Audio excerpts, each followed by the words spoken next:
How to upload landscape videos on Instagram Reels.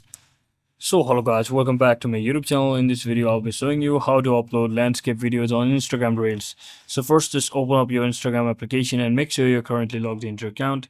Now you can just tap on this plus icon from the bottom of your navigation bar, and once you tap on that, from over here you can basically choose your landscape videos. So let me just quickly choose any one of those.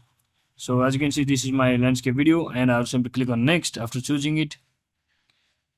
And from over here you can also actually edit it accordingly by simply putting up any sort of text, or by using stickers or different filters, or even adding a music of your choice, just like this.